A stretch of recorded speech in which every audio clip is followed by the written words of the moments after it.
आपको बराह रास्त लिए चलेंगे इस्लामाबाद, जहाँ पर वफाकी वजीर बराए इंसानी हुकूक डॉक्टर शेरी मजारी तकरीब से खिताब कर रही हैं। Is all too familiar with as we are growing up is log kya kahenge. This one sentence is meant to serve as a measure of assessment of what is acceptable in our society and what is unacceptable behavior. What will people say? I think that phrase really needs to be condemned as a start towards women asserting their identities. Because from a very young age, families will casually throw this sentence into a range of conversations, whether it's about the way you dress, whether it's about a daughter-in-law working or not working, or whether it's even about a daughter attending school. What will people say? So this is the primary point I want to highlight, that the problem begins at regarding women and their mainstreaming into society. Legislation, of course, is necessary because with the strength of the law behind you, you have the power to assert yourself. But I would also say that legislation is not enough at all. It's not sufficient in itself to establish these safeguards. Changes have to be brought from within the home, within the family, that ensure that our women from day one are not disadvantaged. Discrimination by family and by society with respect to access to public spaces, education, within the workplace and or in the process of hiring, and even in health, particularly with regard to the lack of discussion on and prioritizing health issues relating to women. The taboos in our society are numerous. Our ministry has begun, for example, a program on creating awareness against child abuse. And there were taboos, which we have now removed in the little television ads that we have put out on the electronic media. You couldn't discuss good touch, bad touch. You couldn't discuss where child abuse begins within families. And when the first time I went to a school to discuss this issue of child abuse, I must say we got a really good response. And the teachers all said, we are so happy that finally the government has decided to break the taboo of silence on child abuse. So there are all these taboos that we need to break to be able to actually deal with women issues relating to education, to health, to everything. Threats to emotional and physical well-being, including through sexual harassment, assault, rape, acid crimes, the so-called honor killings. I wish we would stop using that word honor for these killings and call them murder, plain and simple. These are threats that women have to deal with every day. And when some women preachers put out videos almost encouraging marital rape and justifying it, that makes our task even more difficult, which brings me to one of the points that I really want to emphasize. Women empowerment begins with women empowering themselves. The start is women. If we accept discrimination as mothers, when we are raising our children, we will progressively encourage that discrimination at the level of society and then at the level of the state. So women mindsets have to change alongside the male mindset. Personally, as a woman in a largely male-dominated field, and I don't mean politics, but my own professional expertise of over 40 years in defense and security, I have to emphasize the importance of beginning from the home, and that is why I have spent so much time on this. Because that's how I was raised and how I've raised my children, without distinction on the basis of gender. And this brings me to the first step in prioritizing women's issues as national issues. If from your very own home you are taught that you are equal, automatically women are empowered to stand up against injustices and discrimination they may encounter anywhere else in society or within the state.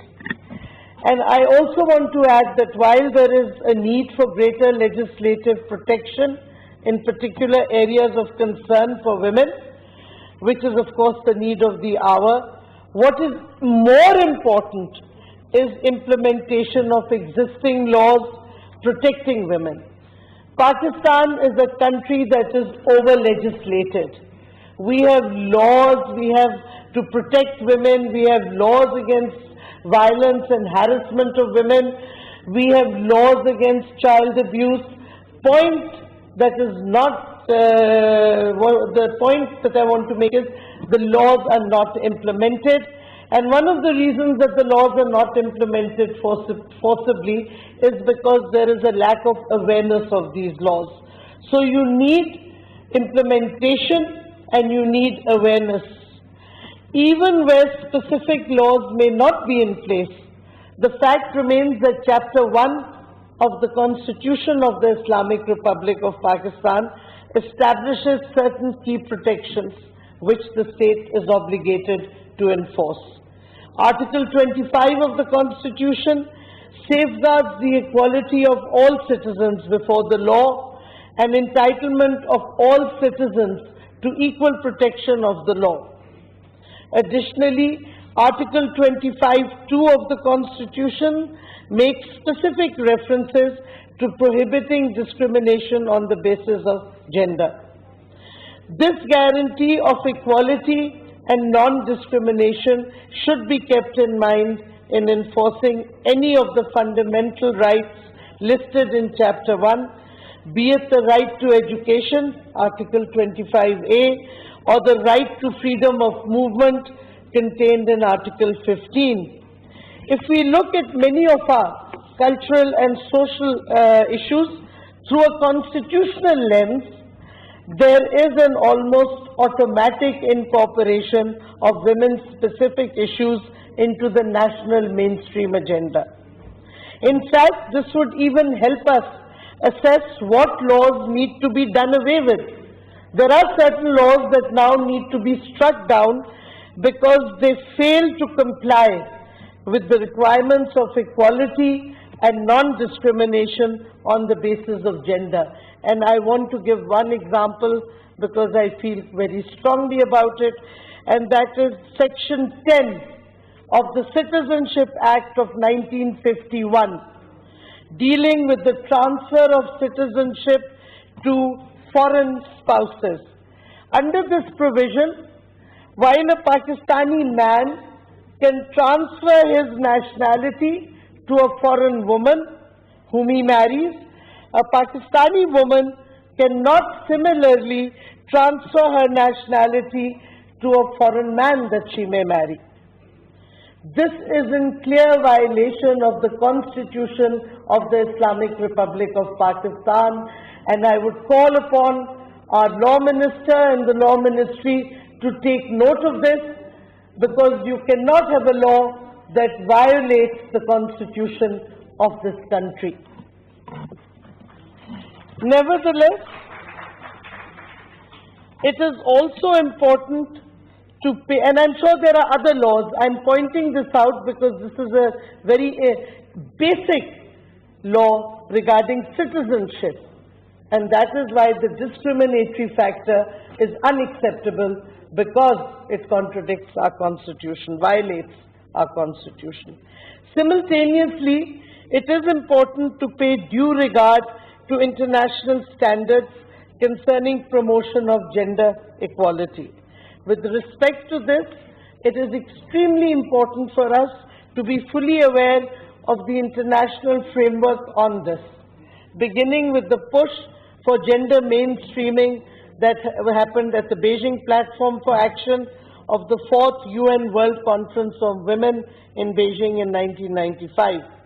The UN ECOSOC in 1997 defined gender mainstreaming as, and I quote, the process of assessing the implications for women and men of any planned action, including legislation, policies or programs in all areas and at all levels, end quote.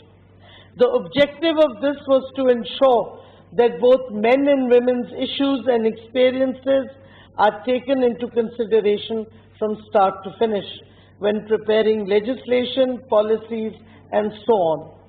It is quite alarming that this is not a matter of routine procedure even today for all states around the world, ours included, considering the global trends on gender inequality, whether we're looking at violence, trafficking, economic and political structures.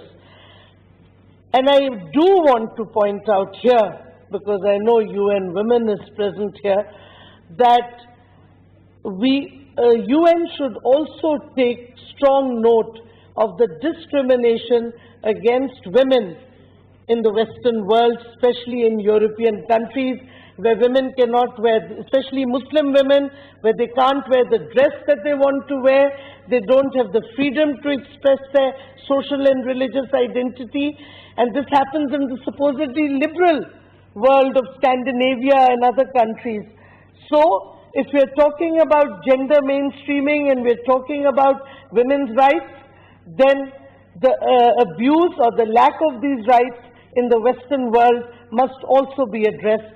We recognize we have problems in our part of the world and we are moving to rectify them. But there is a lack of recognition even in the West that they are discriminating against women. So I would advise, maybe UN Women should take a lead there as well, that they should look into this issue of discrimination against Muslim women in the West. A lot of experts here are recruited to talk about this issue of gender in Pakistan. It's a very paying profession also, of consultancy on gender-based issues. I just want to lay out that what is lacking is not a plan, but a collective will to ensure the following. One, first, that we in the public and private sectors ensure that we include women in all discussions, consultations, and decision-making in all areas. This does not just mean including women on a discussion on sexual harassment at the workplace. It also means including women specifically in policy discussions concerning conflicts, concerning natural disasters. Women are the silent sufferers in conflict zones, including presently, as we all know, in Indian-occupied Kashmir. Women are not included in policies relating to conflicts, natural disasters, and the like, where women are disproportionately often affected, but not included in policy or planning in these areas. And in issues like foreign policy, defense, other related issues, it is assumed that it is a male domain. I beg to strongly differ that the males do not have any particular capacity that gives them a higher right to make decisions in these areas than women. But unfortunately, by and large around the world, with a few exceptions, this is the general assumption. The second point of this, the collection and disaggregation of data according to gender, in order to understand where interventions, whether legislative or otherwise, are required. For example, we must be aware of the situation of different kinds of women, disabled women, non-Muslim women, what are known as minority women, women in rural areas. Depending on specific socio-economic, cultural and other factors, the need of women will vary. Therefore, you need to have this disaggregation of data. Data in Pakistan is lacking. Yesterday, I believe, poverty data was given from about 4 years back, which shows how far we still need to bring our data up to the present. Our ministry has, with UNICEF, started a child labour survey. For the first time after 20 years, a child labour survey is underway, and in the coming months it should be completed, and you can actually follow the progress of the survey on the net. We are also, again, thanks to the UN, especially the Office of the High Commissioner for Human Rights and the UNDP, we are starting an MIS database for human rights in Pakistan. So we are focusing on data collection because that is extremely important. If we are going to make future plans, we need to have a baseline data, and we've been short on this. Without data, you're just shooting in the dark. Finally, there is this whole thing about mainstreaming women by allocating separate seats for women, separate women wings in political parties, and so on. I have a different viewpoint on this, and I will express it. I have expressed it in my own party and have disagreed with Munazza Hassan, who was president of our women wing in the PTI for a very long time. Intent of this may be good, and certainly it allows those women who don't want to interact with men to participate in politics. Women universities allow women to come into higher education even if they are unable to interact with men. But where does this stop then? Are we going to create a society that is going to be in danger of having a positive type of apartheid, parallel but equal development? I think that is not the way to mainstream women into the national policies and national agendas. Intent is good, but we have to encourage women to come into mainstream of politics, and we must do it by making them electoral savvy. In the Pakistani context, we must allow women to be voted in on women's seats, not rely on their male leadership to appoint them. Our party in the last parliament, in the Electoral Reforms Committee, of which I was a member, we suggested two different methodologies whereby women should be elected on women's seats. And one of the methods that I had suggested was women should be given two votes. One to vote for the general seat candidate and one to vote for the woman in the constituency that she would be contesting, and there was a detailed plan. So unfortunately, no other political party, and I really want to emphasize no other political party, from the liberal left, if there is such a thing, to the extreme right, supported this idea of women being elected on the women's seats. This is unfortunate. Anyhow, Pakistani women, despite all the hurdles, have made great headway in all professions, including, by the way, the military. We have Air Force fighter pilots. Not all countries of the world have that. Also, let me point out, unlike in many developed states, women are not discriminated against vis-a-vis pay scales for the same job. We do not have that discrimination. Apparently, it does exist in some developed countries. But it is now time we mainstream women in the political process also on their own merits, not as wives or daughters or sisters of political leaders, but as women who are politically aware and able to stand and contest side by side with their male colleagues. And I want to end on this wish that I want to be able to look at the future through a humanitarian lens, not a gender lens.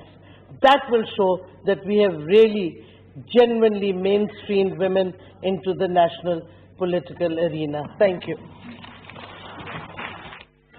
वफाकी वजीर बराए इंसानी हुकूक doctor Shareen Mazari दौलत मुश्तरका पार्लिमानी association बराए Asia vision seminar से खिताब कर रही थी। उन्होंने कहा कि यूनाइटेड नेशन को मगरबी ममालिक में खास तौर पर मुस्लिम खवातीन के साथ बरते जाने वाले इम्तियाज का नोटिस लेना चाहिए। पाकिस्तान में खवातीन को महफूज बनाने और बच्चों के खिलाफ जराइम के खात्मे के लिए कवानीन मौजूद हैं, लेकिन लोगों में शऊर उजागर करने की जरूरत है। ये थी ताज़ा तरीन।